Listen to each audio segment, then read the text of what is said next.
And now we'll get into some examples. Of course, there's a bunch of examples in the book, as always, that walk you through problems pretty nicely that you can refer to when you're doing your homework. All right, this problem, you just have a straight bar with a torque applied on either end. So if you look at a stress element, it's just going to have the shear stress due to the torsion. So we're glossing over the whole finding what the actual shear stress is and just calling it the shear stress due to torsion here. So it's going to be the same on every side of our element like we just discussed. So this would actually be like our piece of chalk. We're just twisting it, looking at an element somewhere within that bar. So shear stress on every face, no normal stress. And they want us to find the maximum in-plane shear stress and the associated average normal stress, and then also the principal stress. And that should really say stresses. So from our sign convention and from that stress element, we saw that there was no normal stress, so both sigma x and sigma y are 0, and tau xy was negative tau from the way we drew it.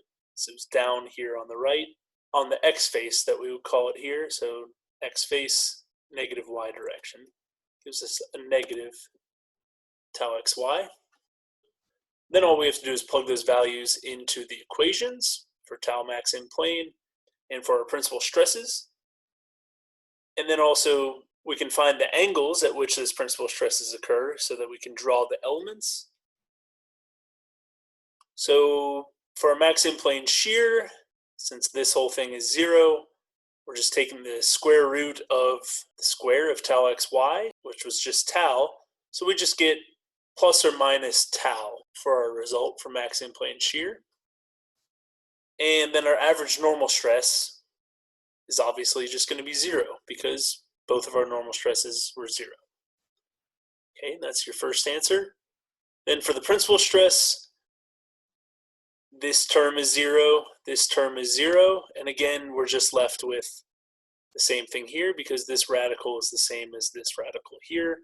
So you get plus or minus tau for your two principal stresses. Now, which one's going to be positive tau, which one's going to be negative tau? I mentioned before that sigma 1 is always your maximum, and then sigma 2 is always your minimum. So the positive tau is going to be sigma 1, and the negative tau is going to be your sigma 2. Which is why the angles here matter, because the angle from our x-axis to x prime for theta p1 is going to be this 135 degrees, or I would typically use an angle between negative 90 and 90, so I would say our angle is negative 45 here. And then the angle to our sigma 2 is theta p2, which is this 45 degrees, so here to here.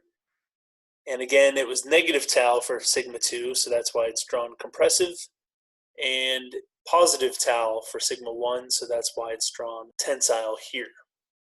Again, note that these are 90 degrees away from each other, so really no matter which one of these you find, so as long as you know one of them, for sure you can just add or subtract 90 degrees to get the other. And so this is your element for your principal stresses. Again, no shear stress when we're at our maximum and minimum normal stresses. And to just show that again, plug in to make sure that we got negative tau for our second principal stress, plug in that 45 degrees to see whether it's going to give us positive or negative tau. And as we said, it's going to give us negative tau because that's our second principal stress. Because our sigma 2 is our minimum stress, so that's going to be the one that's the smallest. So the negative tau. And again, shown here, 45 degrees from x to our x prime, that's theta p2. Takes us to sigma 2.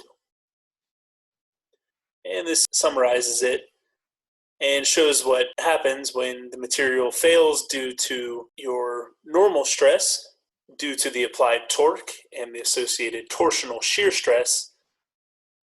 This material is going to fail at that 45 degree angle or so, as predicted by our stress element and where our maximum normal stresses occur.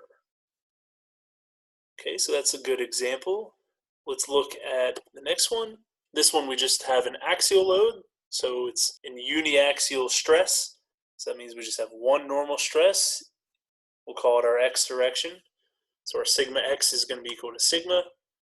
sigma y is 0, and we have no shear stress.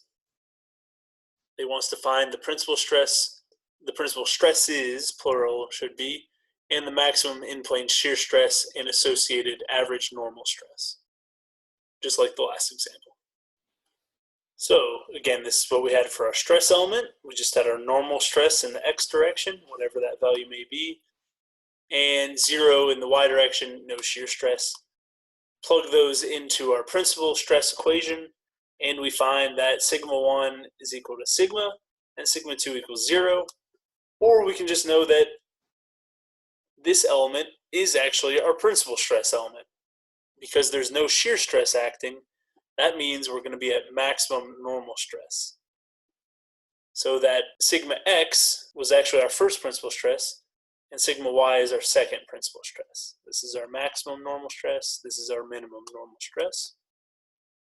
So that's your first answer. And then to find your max in-plane shear stress, plug those sigma x, sigma y, and tau x, y values into your equation to find the angles that they occur. And it's going to be, again, at our 45-degree angle. And that works out because the tangent of 2 theta here would be undefined, right, when your denominator is 0. And tangent is undefined at 90 degrees and negative 90 degrees. Then you have to divide by 2, so that gives you theta equal to 45 and negative 45. Your max in-plane shear, plug in your values, you get plus or minus sigma over 2 for your max in-plane shear. And similarly, your average stress is going to be sigma over 2.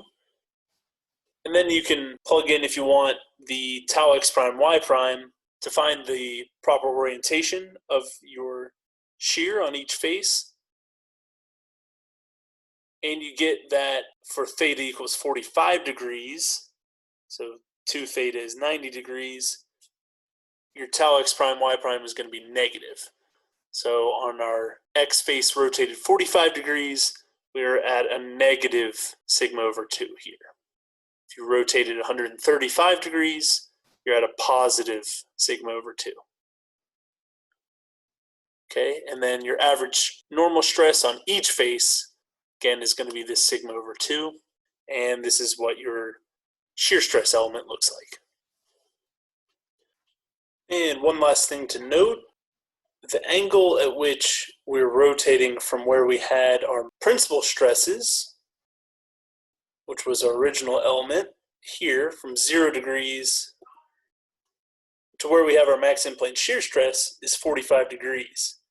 And you can think of it as vice versa. We have our max in-plane shear stress here, rotate it back 45 degrees, we're at our principal stresses. Same thing holds, for example, 3.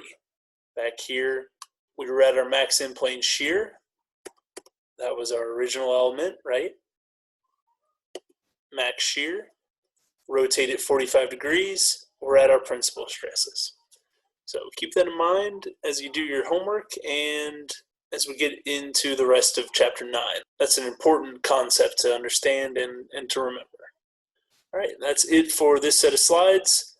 You can go ahead and take a look at Chapter 9 worksheet number 2 for another example. See you there.